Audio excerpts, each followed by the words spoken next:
Solution নেই, এখন পর্যন্ত নেই। আমাদের লোকজন শ্রমিক যারা ভাটা থেকে আসছেন দীর্ঘ সময় থেকে অপেক্ষা করছেন, বিদায় আমরা তাদেরকে বিদায় করার জন্য একটু আগায় নিতে বাধ্য হলেন। আমার অনুরোধ হলো নির্বাহী কর্মকর্তা, আমার স্নেহের ছোট ভাই, আমার এই ভাটার সেক্রেটারি জনাব জাহিদুল ইসলাম, আপনাদের সব ব্যাখ্যা দিয়েছেন। আমরা যে উদ্দেশ্য নিয়ে আজকে সমবেত হয়েছি, আমরা যদি ভাটা সুষ্ঠুভাবে পরিচালনা না করতে পারি তাহলে শ্রমিকগণ বেকার হয়ে যাবে। এক একটি ভাটায় 250 থেকে 300 350 শ্রমিক খাটে। আমার গোবিন্দগঞ্জে 31টি ভাটা, তার মধ্যে চালু রয়ে গেছে 26টি ভাটা। এবং এই যে ভাটাগুলির বন্ধ হওয়ার কারণ, এই যে নতুন নতুন করে একটা করে সরকার আইন প্রয়োগ করেন, সেটা আমাদেরকে মানতে হয়। এর পূর্বে আমার ভাটার বয়স সুদীর্ঘ 89 সাল থেকে 36 বছর পূর্তি হল। তারপরও আমার মনে হয় গোবিন্দগঞ্জে আমার সিনিয়র নাই ভাটার মালিকের, সেটা বড় কথা নয়। আমরা শুরুর থেকে লাইসেন্স পেয়ে আসছিলাম এবং ভ্যাট ট্যাক্স দিয়ে এসছি, পৌর কর দিচ্ছি, উৎসব কর দিচ্ছি, দিয়ে ভাটা পরিচালিত করে আসছে। গভর্নমেন্ট এক এক সময় এক এক নিয়ম করেন। ব্যালেন্স চিমনি উঠে দেওয়ার পর 2012 সালে ঘোষণা আসলো 120 ফিট চিমনি নির্মাণ করে ভাটা পরিচালনা করতে হবে।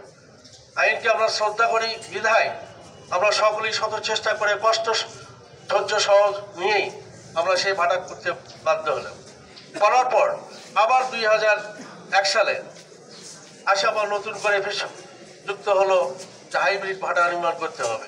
এটা ছেলেমেয়ে ছাড়া আর কিছু, এক এক সময় গভর্নমেন্ট এক একটা আইন প্রয়োগ করবে, সেটা আমাদেরকে মেনে নিতে হয়। কিন্তু আমাদের সবাইকে সচ্ছলতা এক, কেউ এনজিও থেকে টাকা নিচ্ছে, কেউ ব্যাংক থেকে লিমিট নেওয়া আছে। 1 লাখ 2 কোটি টাকার ভাটা নাই বর্তমান। শ্রমিক নিতে গেলে অ্যাডভান্স দিতে হয়, তারা গরিব দিকে মানুষ, তাদেরকে সহযোগিতা আমাদের করতে হয়। যদি ভাটা কার্যক্রম বন্ধ হয়ে যায়, এগুলো বেকার হয়ে যাবে। নির্বাহী কর্মকর্তা আমাদের তো কোনো সুযোগ সুবিধা দিচ্ছে না। ইতিপূর্বে আমরা ভাটা মালিকের এসেছিলাম, অনেকে বিনয়ের সহিত অনুরোধ করেছিলাম যে স্যার একটু নমিনীয় হন, আপনি আমাদের মাথার সাথে।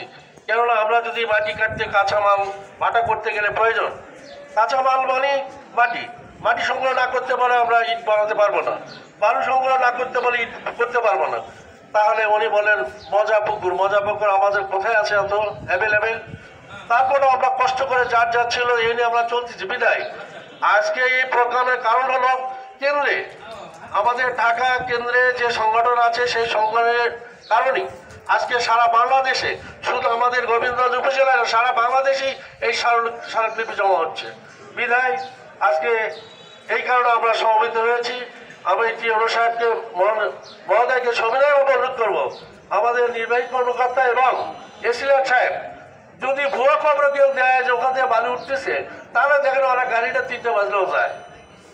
এরকম এটা কি ঠিক? ভাটা করতে গেলে কাঁচামালের প্রয়োজন আছে না নাই?